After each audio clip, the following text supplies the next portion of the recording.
जीवेम शरदः शतं शृणुयाम शरदः शतं प्रब्रवाम शरदः शतम् अदीनास्याम शरदः शतं भूयश्च शरदः शतात्।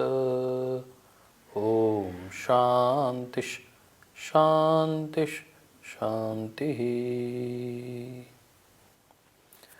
आप जानकर बड़ा अचरज महसूस करेंगे कि क्या हम अपने बुढ़ापे को रोक सकते हैं। यदि मैं कहूँ हाँ हम अपने बुढ़ापे को रोक सकते हैं तो आप शायद इससे मुझे से पूर्णतः सहमत नहीं होंगे, परंतु मैं एक बात विज्ञान के दृष्टिकोण से आपके साथ साझा करना चाहता हूँ। पिछले एपिसोड में हमने बात की थी प्राकृतिक चिकित्सा की, और प्राकृतिक चिकित्सा में उपवास की महत्ता की, परंतु उससे भी पहले यदि मैं आज आपके साथ कुछ शब्दों को साझा करना चाहूँ, कुछ विचार को साझा करना चाहूँ, तो वह है कि क्या हम अपनी एजिंग फैक्टर्स को जानते हैं। आखिर हमें हमारी उम्र बढ़ती क्यों है। तो कहते हैं कि हमारी उम्र बढ़ने का बड़ा कारण है हमारी मेटाबॉलिज्म जो रेट है उसका कम हो जाना।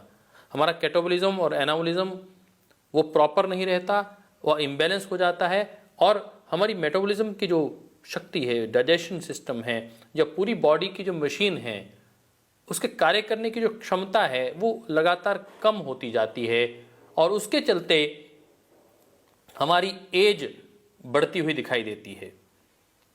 आप देखते हैं परम श्रद्धेय स्वामी जी महाराज को, श्रद्धेय आचार्य श्री को, मुझे लगता है कि दोनों अपने 50 और 50 के ऊपर लगभग 55 तक की आयु वर्ग में हैं, परंतु आप देखेंगे तो पाएंगे वो जब कार्य करते हैं तो 25 वर्ष की आयु के युवा के रूप में कार्य करते हैं।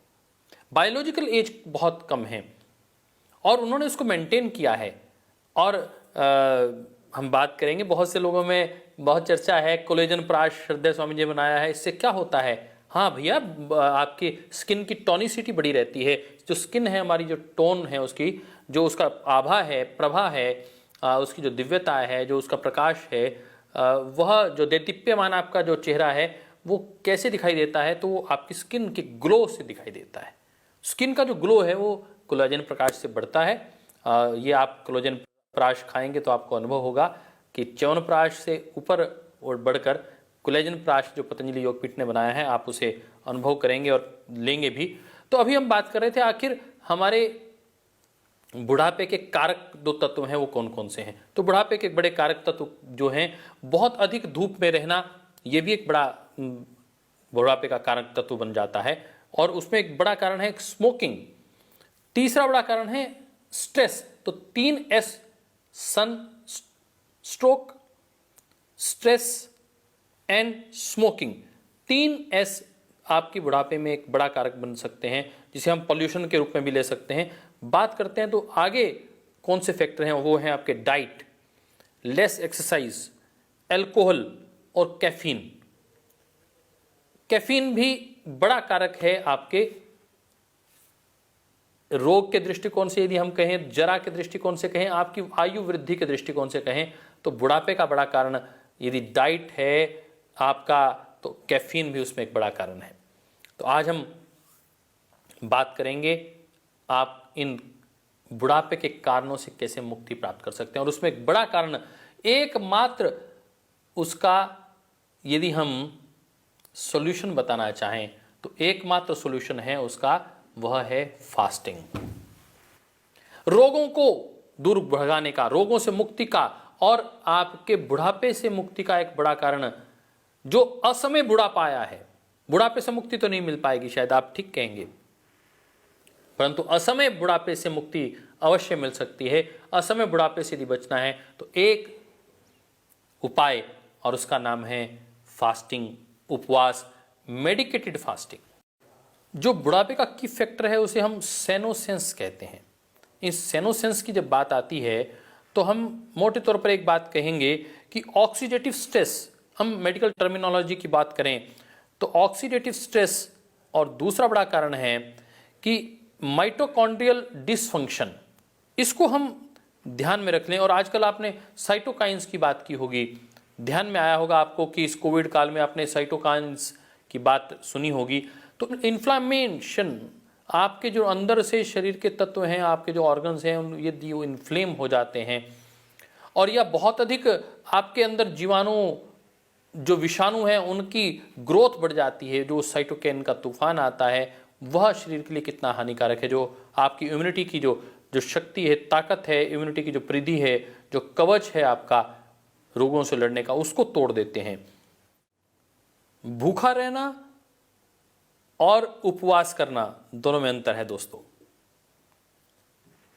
और ये हमारी वैदिक प्राचीन जो सभ्यता है उससे ये लगातार आया है विषय। आप देखते हैं हमारी बहनें, मैं समझता हूं कि वर्षों से उपवास कर रही हैं। किस बात का उपवास करती हैं? कोई सोमवार का उपवास कर रही हैं, कभी पता चलता है एकादशी का उपवास चल रहा है, कोई अमावस्या का उपवास कर रही हैं, कोई पूर्णमासी का उपवास कर रही हैं। ये उपवास की इतनी महत्ता क्यों है? मैं तो घर में देखता हूँ तो कई बार चिंता हो जाती है। माता जी से पूछो किसका उपवास चल रहा है, तो एकादशी का। पत्नी से पूछो तो किसका उपवास चल रहा है, तो भाई आज सोमवार का उपवास चल रहा है, आज पूर्णमासी का उपवास है, आज करवा चौथ का उपवास है, निर्जला उपवास है। बड़ी समस्या होती है कि किस प्रकार के उपवास, और सदियों से चले आ रहे हैं। आपकी करवा चौथ का उपवास कोई आज का उपवास थोड़ी ना, ऐसा सदियों से चला आ रहा होगा। आप, मेरे को लगता है 200-500 वर्षों की तो परंपरा अपने को स्पष्ट दिखाई देती है। ये उपवास आखिर करता क्या है, लाभ क्या करता है, इसके विषय में अब हम चर्चा करते हैं। तो सबसे बड़ी बात है, बहुत से लोग पूछते हैं कि हमें उससे लाभ क्या होगा। तो भैया यदि आपको पिंपल्स है ना, पिंपल्स ठीक हो जाएंगे। यदि आपकी भूख ठीक नहीं लगती तो भूख ठीक नहीं लगने लगेगी। अब आपको नींद ठीक नहीं आती है तो आपको नींद ठीक आने लगेगी। आपका यदि मुंह उचाट रहता है, आपका मूड ठीक नहीं रहता है, वो ठीक रहने लग जाएगा। आप यदि स्वस्थ नहीं रहते हैं तो आप स्वस्थ रहने लगेंगे। यदि आपका एनर्जी लेवल लो है तो उस एनर्जी लेवल को बढ़ाने का काम यह उपवास कर देगा। आप बार बार बीमार पड़ जाते हैं, आपको एलर्जी हो जाती है, आपको किसी भोजन से एलर्जी है, आपको बार बार छींके जुकाम रहती हैं, तो दोस्तों मित्रों ये उपवास आपके लिए बहुत हितकारी है। आपको डायबिटीज हो गई है क्या? अरे हाँ, डायबिटीज में तो अद्भुत लाभ करती है, परंतु कैसे करना ये समझने की आवश्यकता है। अब हमने बात की कि किसको लाभ करती है, तो हम अभी बात करेंगे, परंतु हम बात करते हैं किसको नहीं करना चाहिए। देखो, इंटरमिटेंट फास्टिंग की बात नहीं, अब फास्टिंग की बात है। मेडिकेटेड फास्टिंग तो कोई भी व्यक्ति कर सकता है, फिर भी बहुत छोटे बच्चों को नहीं करना चाहिए। जो महिलाएं अभी गर्भवती हैं उनको नहीं करना चाहिए। जो बिल्कुल इंसुलिन डिपेंडेंट पेशेंट हैं उनको डॉक्टर की सलाह के बिना उपवास नहीं करना चाहिए। ये ऐसी कुछ चीज़ें हैं, मुझे लगता है उसका विशेष ध्यान रखना चाहिए। जिनका बीपी अचानक बहुत कम हो जाता है, जिनको चक्कर आ जाते हैं, गिर जाते हैं, उनको बिना डॉक्टर की सलाह के उपवास नहीं करना चाहिए। अब किनको उपवास करना चाहिए? जो बाकी सब लोग हैं, अर्थात 90% लोगों को उपवास करने में किसी से पूछने की आवश्यकता भी नहीं है। वो मेडिकेटेड उपवास कर सकते हैं, स्वतः स्फूर्त कर सकते हैं। कैसे करना है इस मेडिकेटेड उपवास को, आइए उसके विषय में जानने की कोशिश करते हैं। उपवास कैसा करना चाहिए जिससे हमारे शरीर को लाभ पहुंचे? एक बात को ध्यान रखना है कि भूखा रहना और उपवास में मैंने कहा अंतर है, और उपवास में कितने घंटे भूखा रहना है और उसमें बीच बीच में क्या प्रयोग करना है, इसका एक विशेष महत्व है। परम श्रद्धेय स्वामी जी महाराज आजकल मेडिकेटेड वाटर थेरेपी की बात कर रहे हैं, और वो बार बार इस बात को कह रहे हैं कि हमें विशेष रूप से किसी एक जल तत्व का प्रयोग करते रहना है और सारा दिन उसका ही प्रयोग करना है। केवल 1 घंटे के लिए, जब भी प्यास लगे उसी का ही प्रयोग करना है। अभी हम इस बात को यदि बात करें तो श्रद्धेय स्वामी जी महाराज त्रिदोष शामक गिलोय की बार बार चर्चा करते हैं। गिलोय का पत्ता आप देखेंगे तो हार्ट से रिलेटेड है, हार्ट के लिए हाईली इफेक्टिव है, ओबेसिटी को कम करता है, अर्थात वो अंदर के मोटापे को, चर्बी को कम करने का कोशिश करता है और शरीर में स्फूर्ति लाने का काम करता है। गिलोय को अमृता भी कहते हैं, अमृत कारक तत्व है उसके भीतर, इसलिए वह त्रिदोष शामक होने के कारण त्रिदोष को बैलेंस करने का कार्य भी करता है। आइए, पहली बात जो आपको मेडिकेटेड वाटर के साथ सारा दिन यदि उपवास करना है तो क्या करें? गिलोय का पानी वात रोगों के लिए, जो वात रोगी हैं, जिनको बहुत ज़्यादा वायु दोष है, उन्हें गिलोय का प्रयोग करना। गिलोय को उबाल कर उसको ठंडा करके आप सारा दिन उसका प्रयोग करें। यदि आपको पित्त बहुत अधिक है तो आपको गिलोय को भिगोकर, पानी में भिगोकर उसको छानकर प्रयोग करना है। और यदि आपको कफ है तो कफ में गिलोय का प्रयोग आपको उबाल कर करना है, गुनगुने पानी के साथ, गुनगुने पानी के रूप में ही उसका प्रयोग करना है, और साथ में आपको श्वासारी क्वाथ अवश्य पीना है। बस इतना ध्यान रखेंगे तो मुझे लगता है ये त्रिदोष शामक का काम करेगा। और यह उपवास केवल मात्र मेडिकेटेड वाटर पर, यह उपवास बहुत हाईली इफेक्टिव है। हम जब योगग्राम गए, निरामयम में रहे, मुझे याद है परम श्रद्धेय स्वामी जी महाराज के पावन सानिध्य में पहले दिन हमने खूब खाना पीना खाया। शाम को जब हम पहुँचे तो हमने कहा भाई भोजन लाइए, उन्होंने भोजन दे दिया। परंतु सुबह हुई जब हम मेडिकेशन के लिए गए तो जब प्रिस्क्रिप्शन दी गई तो पता चला कि अब के बाद आपको भोजन नहीं मिलने वाला है। क्या मिलेगा साहब? अब के बाद आपको नींबू पानी मिलेगा, शहद वाला। पता चला कि नींबू पानी शहद वाला 3 टाइम मिलेगा। हम देखा बड़ा अच्छा, चलो 3 टाइम पानी मिलेगा। फिर हमने कहा रात को क्या मिलेगा? अरे रात को क्या मिलेगा, सब्जी मिलेगी, और लौकी की सब्जी मिली और थोड़ा सा जूस मिला। बड़ी मुश्किल पहला दिन कटा साहब। और दूसरा दिन फिर पता चला कि 2 बार नींबू पानी मिलेगा शहद के साथ, और बीच में दोपहर को 4 बजे के आसपास हल्का सा जूस मिला बीटरूट और गाजर का, और फिर शाम को फिर हल्की सी सब्जी लौकी की मिली, और उपवास पूरा।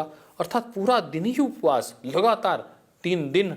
2 दिन तो बड़े कष्ट में लगे, लोगों से मांग के रोटी खाने का मन करे, परंतु रोटी कोई दे नहीं साहब, इतना स्टिकनेस है वहाँ। तो साहब उसके बाद तीसरे दिन में ऐसा लगा कि अरे भूख नहीं लग रही, अंदर ही शक्ति मिल रही है, पानी पीने के साथ ही शक्ति प्राप्त मिल रही है, एनर्जी का लेवल बढ़ गया है। तो जो ट्रिगर है वो ये फास्टिंग ट्रिगर करती है फैट की बर्निंग का। तो सबसे पहला लाभ उपवास का यहाँ से दिखाई दिया कि फैट की बर्निंग शुरू हो गई है। दूसरा हमें लगा कि इंसुलिन की रेजिस्टेंस, इंसुलिन जो एब्जॉर्ब करती है हमारी सेल लाइन, जो हमारी इंटेस्टाइन एब्जॉर्ब करती है, उसको जो रेजिस्टेंस हो जाती है बार बार उसका प्रयोग करते हुए, उसको एब्जॉर्ब ही नहीं कर पा रही थी, उसकी रेजिस्टेंस वो टूटकर एब्जॉर्प्शन पावर बढ़ जाती है। तीसरा एक बड़ा कारण लगता है कि ग्लूकोज जो ग्लाइकोजन के रूप में कन्वर्ट हो गया, उस ग्लाइकोजन को ग्लूकोज के रूप में कन्वर्ट होकर वापस लीवर की एक्टिविटी बढ़ाने का काम भी ये फास्टिंग करती है। तो आपका लीवर एक्टिव हो गया, आपकी पेनक्रियाज एक्टिव हो गई, आपकी जो फैट एक्स्ट्रा फैट सेल था जिसने आपकी आर्टरीज की ब्लड फ्लो को रोक रखा था, वेन्स की फ्लो को रोक रखा था, जो दुनिया भर के पिंपल्स एक्स्ट्रा बाहर निकल रहे थे, वो सब नेगेटिव फैट था, उसको सबको शरीर स्वयं एब्जॉर्ब करके खाने लग जाता है। सेल्फ साल्वेशन उसको प्रोसेस शुरू हो जाता है। और फास्टिंग में ब्रेन का जो न्यूरोट्रॉपिक फैक्टर है वो बढ़ जाता है। और मैं इस बात को इस दृष्टिकोण से कहता हूँ कि ब्रेन सेल्स की एक्टिविटी, जिनको डिमेंशिया है, जिनको पार्किंसन है, जिनको नींद नहीं आती है, उसमें बहुत हाईली इफेक्टिव है फास्टिंग होना भी। ब्रेन सेल्स एक्टिवेट हो जाते हैं। और इस बात को आप विशेष रूप से महसूस करेंगे कि जो मेटाबॉलिज्म है वो बढ़ जाती है। तो मेटाबॉलिज्म बढ़ने से जो हमारा जो बड़ा पार्ट है रिकवरी का, रिपेयर का, वो बहुत एक्टिव हो जाता है। और उसमें रीअब्जॉर्प्शन का जो पार्ट है, रिपार्टीशन का जो पार्ट है, वो बहुत एक्टिव हो जाता है। जब हम भोजन करते हैं, भोजन में अलग अलग प्रकार के मिनरल्स होते हैं, प्रोटीन्स होते हैं, न्यूट्रिएंट्स होते हैं, माइक्रोन्यूट्रिएंट्स होते हैं, उनको रिपार्टीशन करना होता है पूरी बॉडी को अंदर इंटेस्टाइन को जाकर। परंतु वो पार्टीशन जब हम ठीक से नहीं कर पाती, हमारी इंटेस्टाइन कौन सा सामान कहाँ भेजना है, यदि वो फैट सेल्स को अच्छे से एब्जॉर्ब कर ले और उसका पार्टीशन प्रॉपरली कर ले, तो हमारी मसल्स बहुत अच्छी हो जाएंगी, बहुत स्ट्रांग दिखाई देंगी। हमारा कैल्शियम का एब्जॉर्प्शन अच्छा होगा तो हमारी हड्डियां मजबूत दिखाई देंगी। परंतु होता क्या है कि कैल्शियम का एब्जॉर्प्शन कम हो जाती है, फैट की एब्जॉर्प्शन कम हो जाती है, हमारा फैट बढ़ जाता है। और ख़ास तौर पे हम यदि यूँ कहें कि बॉडी के सेंटर में हमारा बेली फैट बढ़ जाता है, और ये एब्डोमेन, सेंट्रल एब्डोमेन का जो है फैट, ये विसरल फैट बढ़ाता है। ये विसरल फैट बहुत खतरनाक है, जो हमारे लीवर का फैट भी अंदर बढ़ा देता है। हमारे आसपास की जो लीवर और इंटेस्टाइन के बीच का जो पोर्शन है उसके बीच में फैट बढ़ जाता है। हमारे गॉल ब्लैडर और जो इंसुलिन की जो ग्लैंड्स हैं, पेनक्रियाज है, उसके बीच में भी जो फैट सेल्स है वो बढ़ जाते हैं। और ये बहुत खतरनाक है, इस विसरल सेल्स की हम जब बात करेंगे तो उसमें आपके साथ चर्चा करेंगे कि ये फैटी सेल्स जो हैं कितने खतरनाक हैं हमारे शरीर के अंदर, इनकी रीअब्जॉर्प्शन करना कितना आवश्यक है। तो अब हमें ध्यान में रखना है कि आखिर हमें आहार कैसे लेना चाहिए। उपवास करने के लिए किस किस वस्तुओं का हम प्रयोग कर सकते हैं, बीच में किस प्रकार की वस्तुओं का प्रयोग कर सकते हैं, किन द्रव्यों का प्रयोग कर सकते हैं। आइए उन द्रव्यों को जानने का भी हम प्रयास करते हैं। तो सबसे पहले ध्यान रखना है ऋतु भूख। ऋतु भूख, मित भूख और हित भूख, 3 प्रकार की भूख होनी चाहिए। हमें भूख में केवल ऋतु के अनुसार ही चीजों का ग्रहण करना चाहिए, इस बात को आपको विशेष रूप से ध्यान रखना है। मित भूख, वो जो हमारे लिए मित्रता करने वाली भूख हो, उतनी ही हमें भूख सहन करनी चाहिए। ऐसा नहीं कि बहुत ज़्यादा हमारे शरीर को कमजोरी महसूस हो और हम जबरदस्ती उसमें नहीं जी हमें तो इतना करना ही करना है उपवास। और हित भूख, और हितकारी भोजन ही हमें करना चाहिए, इस बात का विशेष रूप से ध्यान रखना चाहिए, क्योंकि डोज बहुत महत्वपूर्ण है। हित भूख मतलब कि यदि डोज से ज़्यादा या कम लिया तो भी लाभ नहीं होने वाला। इसका एक बड़ा उदाहरण ये है कि लौकी का जो जूस है वो 1 गिलास यदि आप लेंगे तो हितकारी है, 2 गिलास लेंगे तो टॉक्सिक हो जाएगा साहब। और कड़वी यदि लौकी यदि आपने पी ली तो आपको बहुत हानिकारक हो सकती है। तो आपको हितकारी भोजन की तलाश करनी है। ध्यान रखना है, पेट में यदि आपको असुविधा हो रही है, पेट यदि आपका ठीक से काम नहीं कर रहा, तो आप अनार डालकर दही में उसका प्रयोग करें। मैं देखता हूं बहुत से लोगों को ब्लॉटिंग होती है, बहुत से लोगों को पेट में अफारा बन जाता है, गैस बन जाती है। तो मैं उनसे निवेदन करना चाहूँगा कि उनका अंदर बैक्टीरियल सेल्स प्रॉपरली उनकी डाइजेशन नहीं हो रही है, उनको बहुत अच्छे से दही की आवश्यकता है। देखिए श्रद्धेय स्वामी जी महाराज, श्रद्धेय आचार्य श्री बार बार कहते हैं कि प्रातःकाल दही खानी चाहिए, दोपहर को छाछ, और रात्रि को सोने से पहले और खाना खाने के कम से कम 1.5 से 2 घंटे के बाद गर्म दूध पीना चाहिए। यह है सेवन करने का सबसे अच्छा तरीका। आइए अब हम बात करते हैं कि हम कौन कौन से औषधीय तत्वों के साथ उपवास कर सकते हैं। जैसे मेधा क्वाथ, जिनको भूलने की बीमारी हो गई है, डिमेंशिया हो गया है, उनको सारा दिन मेधा क्वाथ ही लेना है। जिनको लीवर, फैटी लीवर हो गया है, उन्हें उपवास में सर्वकल्प क्वाथ के ऊपर ही उपवास करना है, गिलोय और सर्वकल्प क्वाथ। जिन्हें चर्म रोग हो गए हैं उन्हें सर्वकल्प क्वाथ के साथ साथ प्रातः और सायं कायाकल्प क्वाथ का भी अवश्य प्रयोग करना है।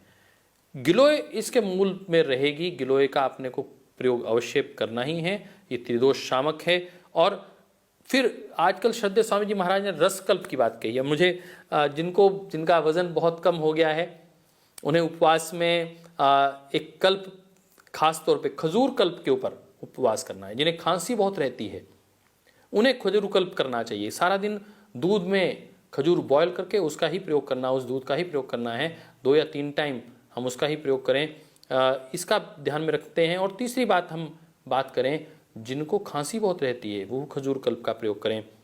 जिन्हें मोटापा बहुत अधिक है वो तरबूज कल्प करें, वाटरमेलन कल्प। सारा दिन केवल वाटरमेलन का जूस ही पिएं, वाटरमेलन को ही खाएं। ऐसा उपवास करने के लिए श्रद्धेय स्वामी जी महाराज बार बार बताते हैं। और पपीता, अनार और सेब, इन 3 तत्वों का तो विशेष रूप से आपको ध्यान में रखना है। और यदि सर्दियां हैं तो आपको अवसर मिले तो एक समय मूली का जूस और एक समय गाजर का रस यदि आपको मिल जाए तो आप समझिए कि आप अपने शरीर को ताकत प्रदान कर रहे हैं। और किडनी के लिए, लीवर के लिए ये दोनों ही तत्व बहुत ही लाभकारी हैं। विशेष रूप से किडनी रोगी हम हो ही ना, किडनी हमारी स्वस्थ रहे, इसलिए मूली कल्प करना, मूली का एक बार जूस पीना ये बहुत ही लाभकारी है। किडनी के रोगियों को तो आजकल श्रद्धेय स्वामी जी महाराज ने वरदान दे दिया है, गोखरू का पानी। हम देखते थे गोखरू क्वाथ की आज बात आ रही है, परंतु गोखरू गूगल हम तब दिया करते थे जब किसी को किडनी का रोग होता था, हाथ पांव में सोजिश होती थी, तो गोखरू हम गूगल देने की बात करते थे। परंतु आज हम देखते हैं गोखरू का जो पानी है सुबह से शाम तक वही पानी पीना है। तो जिनको मैं समझता हूं कि किडनी के अभी किडनी के सिम्टम्स आने शुरू हुए हैं, उन्हें तत्काल प्रभाव से इसका उपयोग करना चाहिए। और वह पाएंगे कि उनका क्रेटिनिन लेवल जो 2, 3, 4 तक आगे बढ़ गया था वो नॉर्मलाइज होता चला जाएगा और वह बहुत जल्दी अपने आप को स्वस्थ देखेंगे। तो उपवास के बहुत बड़े लाभ हैं। मैंने रोग परक उपवास की आपके साथ चर्चा की और आज हम बात करते हैं, क्योंकि डायबिटीज से लेकर रिलेटेड मैंने अपनी बात रखी थी कि 14 नवंबर से लेकर 18 नवंबर तक यह जो विशेष दिन है, यह 14 नवंबर वर्ल्ड डायबिटीज डे है और 18 को प्राकृतिक चिकित्सा दिवस है। तो इस नवंबर के माह में हमें इस विशेष बात का ध्यान रखना, और वह यह कि डायबिटीज को कैसे हम रिवर्स कर सकते हैं। डायबिटीज रिवर्स की जा सकती है दोस्तों मित्रों, और आज मैं उसके विषय में विशेष रूप से उपवास के आधारित चिकित्सा को लेकर आपको कुछ बताना चाहता हूं, अपने विचार साझा करना चाहता हूं। डायबिटीज को रिवर्स करने के लिए हमें उपवास करना, और उसकी आज पूरे देश दुनिया में उसकी गूंज हो रही है उस उपवास की, उसे कहते हैं इंटरमिटेंट फास्टिंग, IF। 12 घंटे, 16 घंटे, 18 घंटे आप बिना कुछ खाए रहें। बीच में यदि आपको लेना है तो जूस ले सकते हैं, हल्का सा, कभी कभी पानी तो आप ले ही सकते हैं, हल्का सा जूस 2 टाइम 3 टाइम भी आप ले सकते हैं, परंतु आपको भोजन नहीं करना है उस दौरान। तो ये समय कौन सा है? तो ये विंडो 8 घंटे की विंडो मिलती है, और वह विंडो शुरू होती है सुबह 10 बजे से लेकर और शाम के 6 बजे तक। 8 घंटे मिलते हैं। आप इसमें 2 समय खाएं, 10 बजे खा लीजिए और फिर शाम को 6 बजे खा लीजिए, और उसके बाद आप बिल्कुल बीच में ना खाएं। लगभग 16 घंटे आपको पूरे मिलेंगे, और आप पाएंगे जिनको कैंसर है साहब, मैं उनसे विशेष रूप से कहना चाहूँगा कि वह इस उपवास पद्धति को अपनाएं और पाएंगे कि उनको लाभ हुआ है। जिनको डायबिटीज़ है उनको लाभ मिलेगा, परंतु वो बीच में कुछ ना कुछ लेते रहें। ऐसा ना हो कि उनका डायबिटीज़ लेवल एकदम कम हो जाए और उनको हानि हो। परंतु यदि आप अभी नॉन डायबिटिक हैं या आप प्री डायबिटिक हैं, तो आपको यह इंटरमिटेंट फास्टिंग अवश्य कर लेनी चाहिए। आप डायबिटीज से बाहर आ जाएंगे। यह निश्चित रूप से माना हुआ, आजमाया हुआ फार्मूला है, और आज इसकी खूब पूरी दुनिया में चर्चा हो रही है। दोस्तों मित्रों, आज sedentary lifestyle, unhealthy food choice और जो हमारी ईटिंग हैबिट्स हैं वो इतनी डिस्टर्ब हो चुकी हैं, जिसकी वजह से आज हमें अनेक प्रकार के रोग हो रहे हैं, और इसमें 40 साल के बाद टाइप 2 डायबिटीज़ होना तो आम बात है। हम देखते हैं बच्चों में भी टाइप 1 डायबिटीज़ में भी यदि हम ये प्रयोग करते हैं तो उनमें भी विशेष रूप से लाभ मिल रहा है। मैं डॉक्टर नागेंद्र नीरज जी, जो अपने योगग्राम में वरिष्ठ चिकित्सक हैं और नेचुरोपैथी में एक बड़े हस्ताक्षर हैं, मैं उनके लेख को पढ़ रहा था, और इस बात को उन्होंने योग संदेश में बहुत अच्छे से बताया कि जो उपवास के दौरान बीटा हाइड्रोक्सी ब्यूटीरेट है वो पैदा होता है, जिससे शरीर को ऊर्जा मिलती है, और वो OCT4 इसको बढ़ाता है। जो बुढ़ापे के कारक तत्व हैं, जो सेनिसेंस जिनके विषय में मैंने बात की थी, उसको मारने में, उसको समाप्त करने में, उससे लड़ने में लेमिन B की वृद्धि कर देता है, और फिर त्वचा सदैव जवान रहती है, रक्त वाहिनियाँ ओपन हो जाती हैं। और वो इस बात को बहुत दृढ़ता के साथ कहते हैं कि 20 साल तक प्राइमेट परिवार के बंदर, एप्स, मनुष्यों पर 30% कैलोरी कम करने पर पाया गया कि उनकी आयु 27 वर्ष तक बढ़ जाती है। On an average 27 years life increase हो जाती है। दोस्तों मित्रों, आप रोगों की बात कर रहे हैं, रोग मुक्त भी रहेंगे आप, और एक लंबी, चिरायु, स्वस्थ, दीर्घायुष्य को प्राप्त करेंगे।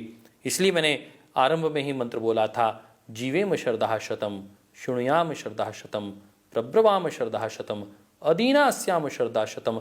आप अदीन अर्थात किसी की सहायता के बिना 100 वर्ष तक जिएंगे, और बहुत जिम्मेदारी पूर्वक समाज और राष्ट्र की सेवा करते हुए आगे बढ़ सकते हैं। आइए प्राकृतिक चिकित्सा को अपनाएं, उपवास की वैज्ञानिक पद्धति को अपनाएं, और वैज्ञानिकता को ध्यान में रखते हुए उपवास करें, और इस उपवास को अपने जीवन का अंग बनाते हुए अपने आहार को ही अपनी औषध बनाकर आप स्वस्थ रहें।